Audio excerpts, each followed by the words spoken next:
రోషయ్య గారే అన్నాడు. ఆయన పెద్ద ఆయన చనిపోయాడు కానీ 400 కోట్లు పెండింగ్ లో ఏం చేస్తాం, ఫీజు రియంబర్స్మెంట్ పెండింగ్ లో ఉన్నాయి, ఏం చేస్తాం, తప్పదు. ఆయన ఏమో అదేది పెద్ద ఆయన మహానుభావుడిలాగా చెప్పేస్తాడు, నేను అన్ని చేయాల్సి వచ్చేది అని చెప్పుకొచ్చి చేసేవాడు. ఆయన కూడా కొనసాగించాడు ఇన్సూరెన్స్కి సంబంధించి.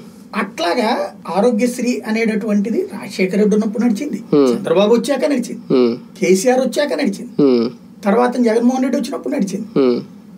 జగన్మోహన్ రెడ్డి ఉన్నప్పుడు కూడా నడిచింది. మొన్నటిసారి నుంచి వచ్చిన ఒక ప్రాబ్లం ఏంటంటే జగన్ ఉన్నప్పుడే చివర్లో మిగిలిన ఒక కాన్సెప్ట్ ఏంటంటే హాస్పిటల్ వాళ్ళు ఇప్పుడు నీకు ₹1,00,000 అవుతాయా, ఆరోగ్యశ్రీ సరిగ్గా రావట్లేదు మాకు, మీరు ఒక 25,000 50,000 కట్టండి, అప్పుడు ఆరోగ్యశ్రీ వస్తే 50 మీకు ఇచ్చేస్తాం, లేకపోతే లేదని కొన్ని హాస్పిటల్ బిగిన్ చేశారు.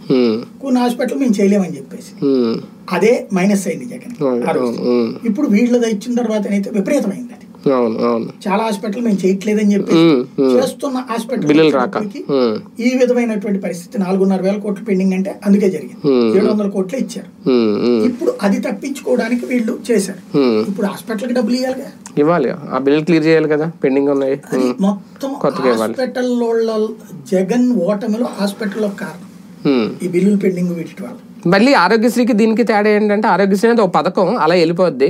బీమా అనేది ఒకవేళ రెన్యువల్ చేయాల్సిన పరిస్థితి ఏమైనా వస్తుంది. ఇప్పుడు ఏడాదికి కడతారా లేదంటే 5 ఏళ్ళకి కడతారా? ఏమంటున్నారంటే ఇప్పుడు తెలుగుదేశం కార్యకర్తలందరికీ ఇన్సూరెన్స్ ఎట్లా ఉంటుంది, అది వాళ్ళ సభ్యత్వం సంబంధించి ఇన్సూరెన్స్ మెంబర్షిప్ చనిపోయినప్పుడు ఇస్తారు, ఆరోగ్యంగా అనారోగ్యంగా ఉన్నప్పుడు ఇస్తారంట. అవును అవును, అది నేను అంటోంది అదే సిస్టమ్.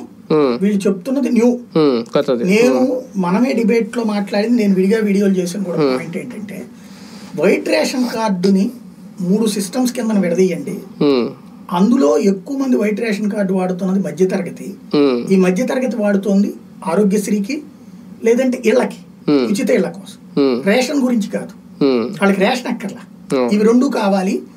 కాబట్టి ఇది విడదీయండి అని నేనే చాలా సార్లు ప్రస్తావించాను. మధ్యతరగతి వాళ్ళకి ఆరోగ్యశ్రీ మీరు కాదు అనుకున్నప్పుడు ఇన్సూరెన్స్ కట్టండి వాళ్ళ పేరున, అవసరమైతే వాళ్ళు 1,500 కట్టించమనండి అని కూడా నేనే చాలా సార్లు ప్రస్తావించాను.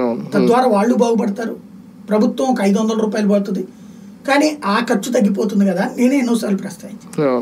సరే, ఇప్పుడు దాన్ని వేరే రూట్ లో అమలు చేస్తున్నాం, గుడ్. కాబట్టి ఇది సక్సెస్ కావాలని కోరుకుందాం. కాకపోతే ఇన్సూరెన్స్ కంపెనీల యొక్క వ్యవహార శైలి మీద ఆధారపడి ఉంటుంది. వాళ్ళు మానవతా దృక్పథంతో వ్యవహరిస్తే బాధలేదు. కాకపోతే ఇక్కడ ఏకైక కన్ఫ్యూజన్ వల్ల ఇన్సూరెన్స్ కంపెనీ అనేది 100కి ₹40 మిగిల్చుకోవడానికి చూస్తుంది.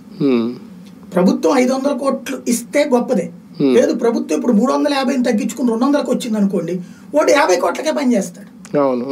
అప్పుడు 3 మందికి పని జరగదు. అలా జరగకుండా చూడగలిగితే హ్యాపీ. రెండవది ఏంటంటే ఇట్లాంటిది ఇబ్బందులు ఎక్కువ అవుతున్నాయి అన్నప్పుడు వీళ్ళు